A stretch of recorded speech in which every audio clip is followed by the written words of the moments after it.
یہ شیخ الاسلام ابن تیمیہ رحمۃ اللہ علیہ ہیں. ان جیسی ہستی کون سی ہے؟ ابن تیمیہ رحمۃ اللہ علیہ نے یہ ان کے فتاوی کی 13ویں جلد ہے. شیخ اس 13ویں جلد میں فرماتے ہیں کہ اول التفرق والابتداع فی الاسلام بعد مقتل عثمان. سیدنا عثمان رضی اللہ عنہ کی جو شہادت تھی اس سے امت میں توڑ اور شگاف پیدا ہوا. جب علی اور معاویہ رضی اللہ عنہما نے اتفاق کر لیا اور جنگیں بند ہو گئیں تو انکرت الخوارج، سب سے پہلا فرقہ اس امت میں خارجیوں کا اٹھا، اور انہوں نے قرآن سے لے کے ایک نعرہ بلند کیا اور ان کا لا حکم الا اللہ، اللہ کے علاوہ کسی کی نہیں مانی جائے گی. ابو موسیٰ اشعری نے جو علی کے وکیل تھے اور عمر بن العاص جو معاویہ کے وکیل تھے رضی اللہ تعالی عنہم، ان کی آپس کی صلح باطل قرار پاتی ہے. خدا کہتا ہے صرف میرا حکم مانو. تو عبداللہ ابن عباس رضی اللہ عنہما کو سیدنا علی رضی اللہ عنہ نے بھیجا اور انہوں نے جا کر انہیں سمجھایا. تو انہوں نے کہا ان عثمان وعلی وموالاہما قد حکموا بغیر ما انزل اللہ، علی اور عثمان دونوں گناہ گار ہیں اور جو جو ان کی فوجوں میں شامل ہیں سب گناہ گار ہیں، کیونکہ اللہ یہ کہتا ہے وَمَن لَّمْ يَحْكُم بِمَا أَنزَلَ اللَّهُ فَأُولَٰئِكَ هُمُ الْكَافِرُونَ. جو خدا کی کتاب کے مطابق فیصلے نہیں کرتے وہ کافر ہیں. یہ تھے خارجی. یہ آیت اللہ نے یہودیوں کے لیے نازل کی تھی، ہمارے لیے نہیں. اور خوارج ہمیشہ کافروں کی آیات کو مسلمانوں پہ چشمہ کر کے ان کا قتل کرتے رہے. اہل سنہ کا بڑے وسیع پیمانے پہ ان خارجیوں نے قتل کیا، یہ کہہ کے کہ یہ مشرک ہیں، یہ کافر ہیں، یہ مشرک ہے، یہ کافر ہے، یہ خانقاہ بن گئی، یہ قبر بن گئے، سجدہ کیا، کافر، پکڑو مارو پکڑو مارو، اس کے علاوہ کوئی کام نہیں رہا. والعیاذ باللہ. شیخ لکھتے ہیں آگے چل کے کہ وہ کہتے تھے کہ قرآن نے یہ حکم دیا ہے اور جو قرآن کو نہیں مانتا ہم اسے ماریں گے.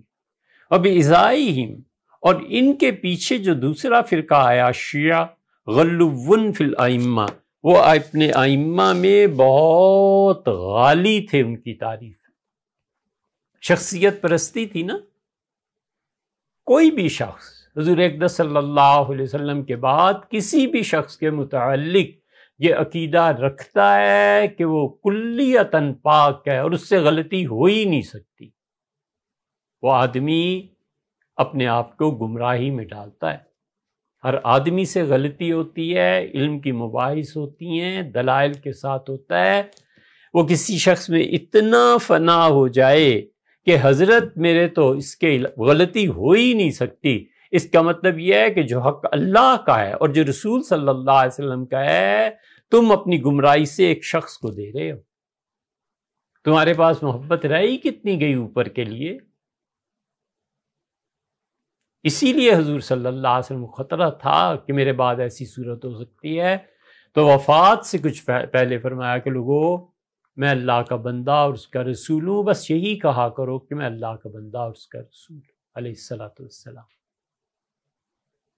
اس لیے جو لوگ اپنے اماموں کو، اپنے اکابر کو معصومیت کی حد تک پوجتے ہیں، سمجھتے ہیں تو کم ہے، پوجتے ہیں، ان کو ہوش کرنا چاہیے. یہ اہل السنہ میں سے نہیں ہے.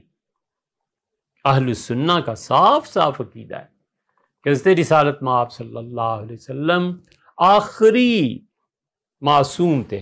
حتیٰ کہ اہل السنہ اتنی احتیاط برتتے ہیں کہ وہ کہتے ہیں نبی سے خطائے اجتہادی ہو سکتی.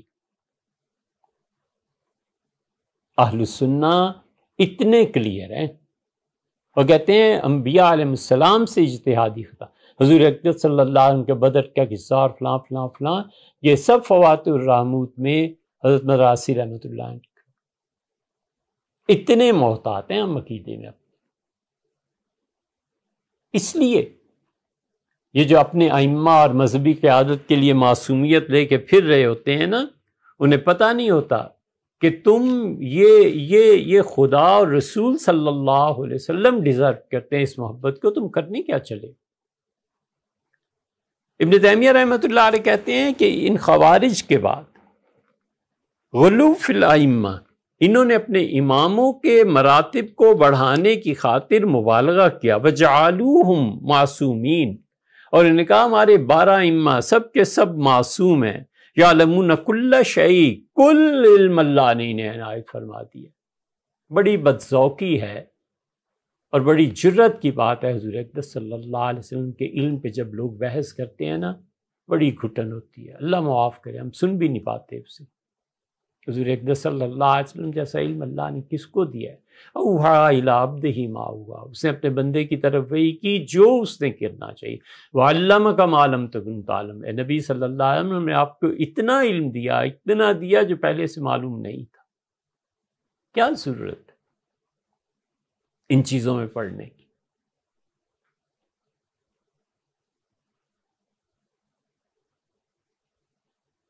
وہ کہتے ہیں کہ یہ اپنے ائمہ کو اتنا معصوم سمجھتے ہیں، وَأَوْجَبُوا الرُّجُوعَ إِلَيْهِمْ، کہتے ہیں ہمارے اماموں کی طرف رجوع کرنا فتوے میں یہ لازم ہے، فی جمیع ما جاءت بہ الرسل، اور رسول علیہ الصلوۃ والسلام جو دین لائے ہیں اس کی طرف نہیں پلٹتے، نہ قرآن کی بات کرتے ہیں نہ سنت کی بات کرتے ہیں۔ ان سے پوچھو، ہمیشہ یہ کہیں گے کہ فلاں امام کا یہ مسلک، فلاں امام کا یہ مسلک، فلاں امام نے یہ کہا، فَكَانُوا أَضَلُّ مِنْ خوارج، اور یہ خارجیوں سے بدتر ہیں اپنے عقیدے میں۔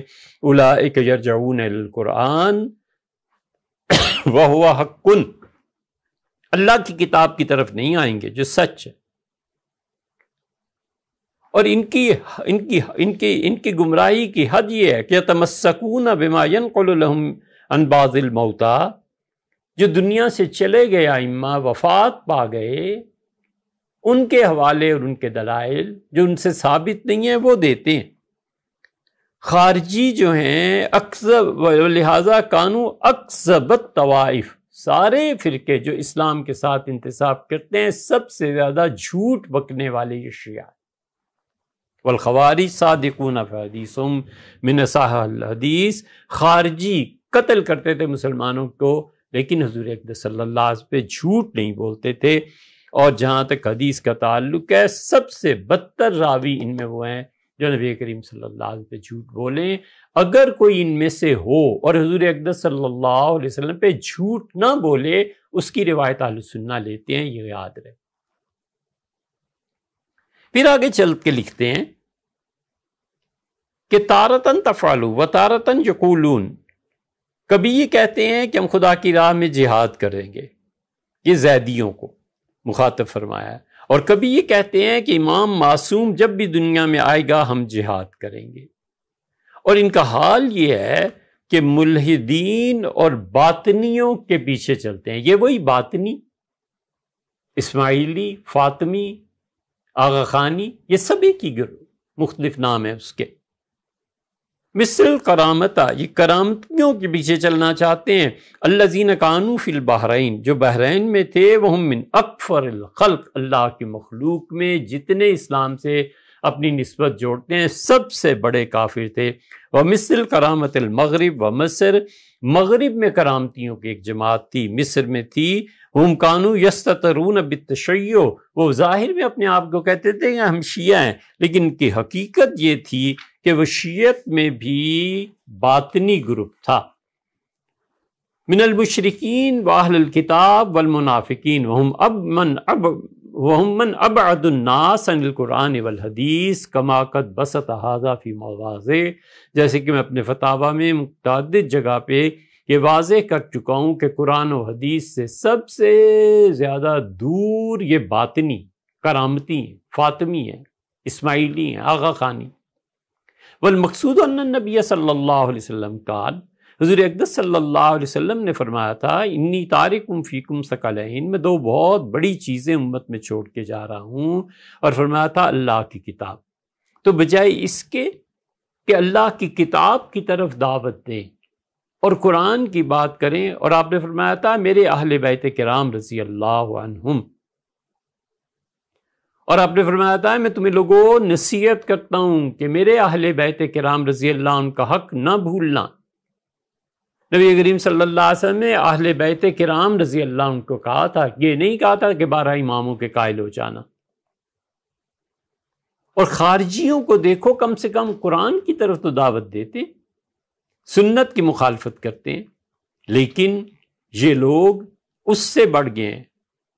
اور پھر ان کی تکفیر کے لیے کیا یہ کافی نہیں ہے کہ حضرت سعد رضی اللہ عنہ کہتے تھے قرآن کے متعلق یہ آیت پڑھتے تھے وَمَا يُضِلُّ بِهِ إِلَّا الْفَاسِقِينَ، اور اس قرآن سے گمراہ ہو جاتے ہیں وہ لوگ غلط مان کر کے جو لوگ فاسق ہوتے ہیں، يَنْقُضُونَ عَهْدَ اللَّهِ مِن بَعْدِ مِيثَاقِهِ، اس پہ شیخ نے لکھا ہے اور کہتے ہیں کہ اما مخالفت الشیعہ لأہل البیت فکثیرۃ جدا، خود ان شیعوں نے اپنے ائمہ کی کتنی مخالفت کی ہے، بہت طویل فہرست ہے۔ قد بسطت فی مواضع، میں نے کئی جگہ پر اس پر بحث کی ہے کہ یہ لوگ خود اپنے عقیدے میں ائمہ کے عقیدے کی بات نہیں مانتے۔ اس لیے یہ جو عبداللہ